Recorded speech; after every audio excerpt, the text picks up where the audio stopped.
బుచ్చిరెడ్డిపాలెం మండలంలోని డ్రేబాల గ్రామానికి చెందిన మాజీ జడ్పీటీసీ ఏటూరి శివరామకృష్ణారెడ్డి ఆయన అనుచరులతో వైసీపీని వీడి నేడు టీడీపీలో చేరారు. ఈ సందర్భంగా నెల్లూరు ఎంపీ అభ్యర్థి వేమిరెడ్డి ప్రభాకర్ రెడ్డి, కోవూరు ఎమ్మెల్యే అభ్యర్థి ప్రశాంతిరెడ్డి వారికి పార్టీ కండువా వేసి సాధారణంగా ఆహ్వానించారు. అనంతరం ఏర్పాటు చేసిన సభలో టీడీపీ ఎమ్మెల్యే అభ్యర్థి వేమిరెడ్డి ప్రశాంతిరెడ్డి మాట్లాడుతూ ఈ కార్యక్రమం ఏర్పాటు చేసిన శివరామకృష్ణన్నకి, అదేవిధంగా ఇక్కడికి విచ్చేసిన తెలుగుదేశం నాయకులకు, కొత్తగా తెలుగుదేశం కండువా కప్పుకున్న తెలుగుదేశం నాయకులకి అందరికీ నమస్కారం. ఈ జాయినింగ్స్ జరుగుతూనే ఉన్నాయి, కానీ ఇప్పుడే నేను అన్న దగ్గర ఒకటి చాలా సంతోషపడ్డాను.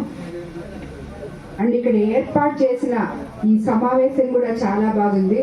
ఎందుకంటే కొత్తగా జాయిన్ అయ్యే ఎవరైనా కూడా పాత లీడర్స్ని కలుపుకొని వాళ్ళందరినీ, ఆ కార్యకర్తల్ని కూడా పిలిచి వాళ్ళకి తగిన మర్యాద చేసి, కొత్త వాళ్ళు పాత వాళ్ళు కలిసి పనిచేయండి అని జాయిన్ చేసే ఆ లీడరే చెప్పడం ఇదే మొదటిసారి నేను చూస్తున్నాను ఇప్పుడు ఈ 10 రోజుల నుంచి.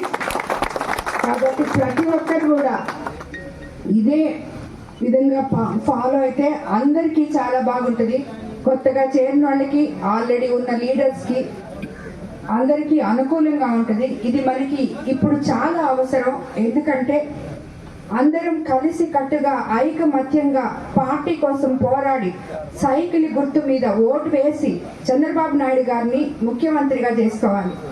కాబట్టి ప్రతి ఒక్కరు వర్గాలు, గ్రూపులు అన్నీ వీడి కలిసి పల్లెల్లో ప్రశాంత వాతావరణం నెలకొనడానికి కూడా అందరూ కలిసి పనిచేస్తే ఆ పల్లెలు ఎంతో అభివృద్ధి చెందుతాయి.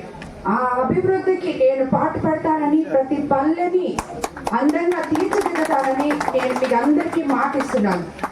కాబట్టి నేను ఉమ్మడి అభ్యర్థిగా కోవూరు నియోజకవర్గం నుంచి మీ ఆడపడుచుగా మీ ముందుకొచ్చి నన్ను గెలిపించమని కోరుతున్నాను. అదేవిధంగా ఎంపీ స్థానంలో వేమిరెడ్డి ప్రభాకర్ రెడ్డి గారిని గెలిపించాలని, ఇద్దరికి సైకిల్ గుర్తు మీద ఓటేసి తప్పకుండా మమ్మల్ని గెలిపించాలని మిమ్మల్ని అందరినీ కోరుకుంటున్నాను. ఈరోజు ఈ సమావేశం ఏర్పాటు చేసిన శివరామకృష్ణన్నకి మరోసారి ధన్యవాదాలు తెలుపుకుంటున్నాను.